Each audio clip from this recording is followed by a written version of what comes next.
अगर आपकी उम्र करीब 40 साल है या फिर 40, 45, 60 साल के हो चुके हैं तो आपके लिए यह जानकारी बेहद ज़रूरी है। आज हम समझाने की कोशिश करेंगे कि आखिर में वेरिफिकेशन SIR क्या चल रहा है, आपकी उम्र में लोगों पर क्या असर पड़ेगा, आखिर ऐसे कौन से ज़रूरी दस्तावेज जो 40 साल के ऊपर वालों को रखना बहुत ज़रूरी है। इसलिए वीडियो को अंत तक ज़रूर देखिएगा, तब समझ में आएगा कि 40 साल के प्लस उम्र वाले बुजुर्ग को कौन सा दस्तावेज रखना पड़ेगा जो आगे चलकर किसी तरह की परेशानी का सामना ना करना पड़े। चैनल में नए हैं तो चैनल को सब्सक्राइब कर दीजिए और एक लाइक कर दीजिए। तो चलिए मैं विस्तार पूर्वक आप लोग को समझाने की कोशिश करता हूँ। दोस्तों, सबसे पहले मैं बताऊंगा कि जिन लोगों की उम्र 40 से 45, 55, 60 से ऊपर है उनके हाल ही में कौन सी अहम जानकारी सामने आई है। सबसे पहले तो अभी देश के कई राज्यों में SIR प्रक्रिया कुछ दिन पहले चल ही रही थी, खासतौर पर उन राज्यों में जहां आने वाले 1 से 1.5 साल में चुनाव होने वाले हैं। वहां यह वेरिफिकेशन तेज़ी से चल रहा था कि आपने देखा होगा कि BPLO आपके घर घर जाकर गन्ना फार्म दे रहे थे। अब सवाल यह उठता है कि आखिर यह प्रक्रिया क्यों हो रही है, और अगर आपको फार्म मिल रहा है तो अब आपको कौन से दस्तावेज दिखाने पड़ सकते हैं। तो दोस्तों, मैं बता दूं कि देश के 12 राज्यों में यह काम शुरू हो चुकी है। इस बीच कई महत्वपूर्ण दस्तावेज ऐसे हैं जो कि हर साल हर 40 साल की उम्र के व्यक्ति के पास होना चाहिए।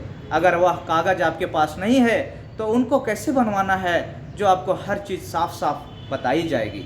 अब बहुत सारे लोग ऐसे SIR को लेकर उम्र में या सीधा निर्धारित और नागरिकता से जुड़ मामला है, अगर आप नागरिकता साबित नहीं कर पाए तो आपके देश से बाहर भेज दिया जाएगा या सरकारी योजना में वंचित कर दिया जाएगा। सबसे पहले इस भ्रम को साफ करना चाहता हूँ। SIR का पूरा नाम स्पेशल इन्वेस्टिगेशन रिवीजन यानी मतदाता सूची का विशेष निरीक्षण है। इसका मतलब यह है कि केवल वोटर लिस्ट को साफ और सही करना, ताकि सिर्फ सही और असली मतदाता ही वोट डाल सके। इसका मकसद यह जांच की नहीं है, बल्कि कोई फर्जी नाम तो नहीं, कोई मृत व्यक्ति का नाम तो नहीं, या कोई व्यक्ति 2 जगह से वोट नहीं कर सकता है। यह प्रक्रिया नागरिकता जांच के लिए नहीं है।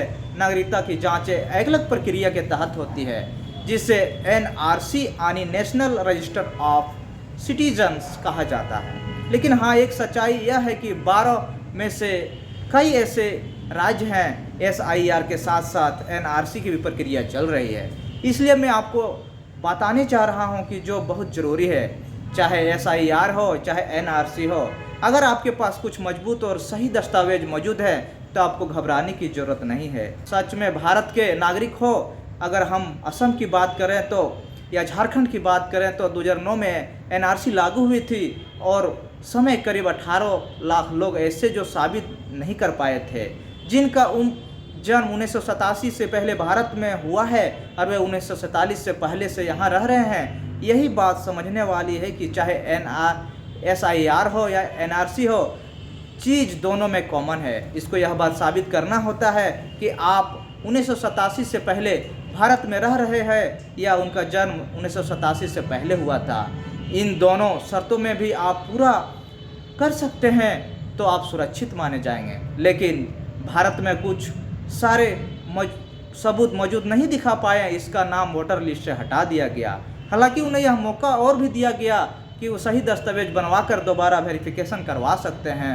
अब आप यह सही गलती कैसे कर सकते हैं, इसलिए मैं आपको बताऊंगा कि कौन कौन से कागज़ सभी तैयार रखना चाहिए, ताकि आने वाले BPLO आपके दरवाजे पर अचानक आ जाए तो घबराने की नहीं जरूरत पड़ेगा। आपकी उम्र 40 से अगर ऊपर है, मान लीजिए आपका जन्म 1987 से पहले का है, आपके पास सबसे पहले वोटर ID कार्ड होना चाहिए। अगर यह कार्ड 1987 से पहले जारी हुआ है और भी अच्छा, लेकिन बाद में भी चलेगा। इसके अलावा आपके पास पासपोर्ट भी होना चाहिए, चाहे वह पुराना हो या दूसरा। हालांकि यह वैकल्प है, अनिवार्य है। इसके अलावा एक दस्तावेज जो सबसे ज़्यादा ज़रूरी माना गया है वह है जन्म प्रमाण पत्र। दोस्तों, जी हाँ दोस्तों, जन्म प्रमाण पत्र यानी बर्थ सर्टिफिकेट आपके पास जरूर होना चाहिए।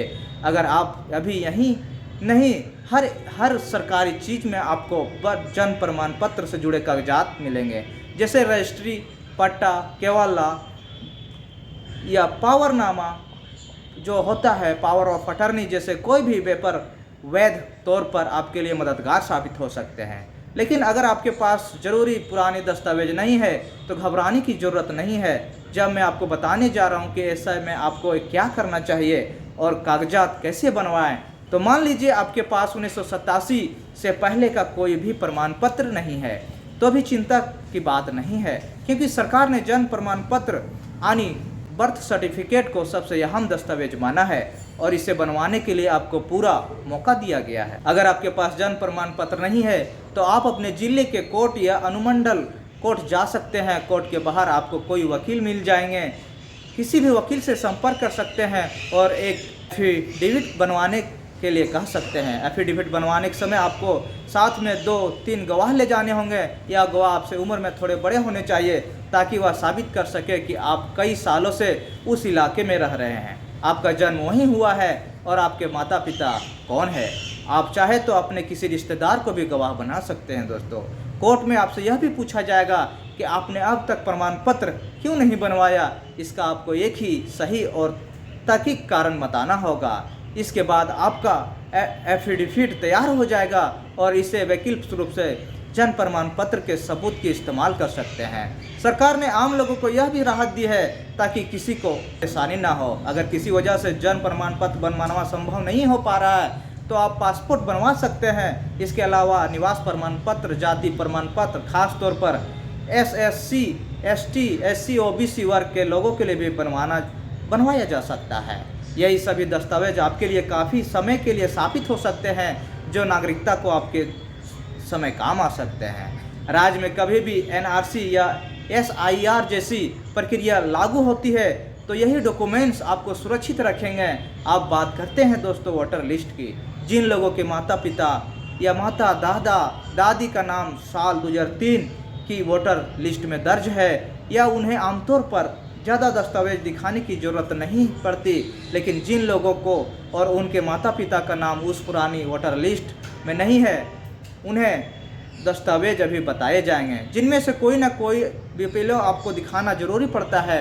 इसलिए जिनकी उम्र 40 से ऊपर हो चुकी है और उनके लिए सही सलाह यही है कि अभी से अपने सारे ज़रूरी दस्तावेज तैयार करके रखें। चाहे SIR हो या NRC जैसी कोई भी प्रक्रिया अगर चालू होती है, तो अगर आपके पास यह कागजात सही तरीके से मौजूद है तो आपको डरने की ज़रूरत नहीं है। दोस्तों, एक और ज़रूरी बात मैं आपसे बताना चाहता हूँ, किसी भी दलाल या बिचौलियों के चक्कर में मत पड़िएगा। जल्दीबाजी में फर्जी गलत तरीके से कोई भी कागजात मत बनवाइएगा। अगर आपका असली प्रमाण पत्र या पासपोर्ट बन सकता है तो वही बनवाइए। अगर नहीं बन रहा है तो आप अपने घर की पुरानी रजिस्ट्री, ज़मीन से जुड़े कागजात, रसीद, पट्टा, माता पिता के मृत्यु प्रमाण पत्र या कोई भी ऐसी सबूत संभाल कर रखिए जिससे यह साबित हो सके कि आप 1987 से पहले भारत में रह रहे हैं। अगर आप यह साबित चीज़ें दिखा देते हैं और सुरक्षित रख पाते हैं और आपको किसी प्रकार की परेशानी होने की ज़रूरत नहीं है। अब अंत में आप सभी से एक छोटी सी बात कहना चाहता हूँ। अगर एक जानकारी उन लोगों को पहुँचाइए जो आप लोग गांव घरों में दोस्तों से जुड़े हुए हैं, अपने समाज से जुड़े हुए हैं, ताकि जानकारी उन लोग को भी अच्छा लगे और उन लोग भी घबराने से बच सके। उन बूढ़े बुजुर्ग को बताइए जो बूढ़े बुजुर्ग खेती से जुड़े हुए हैं या जिन्हें जानकारी नहीं है, वे जानकारी उन्हें ज़रूर दीजिए। आशा करता हूं कि ये जानकारी आप लोग के लिए लाभकारी होगा। चैनल में नए हैं तो चैनल को सब्सक्राइब कर दीजिए और एक लाइक कर दीजिए। फिर मिलते हैं नए अपडेट के साथ, तब तक के लिए नमस्कार।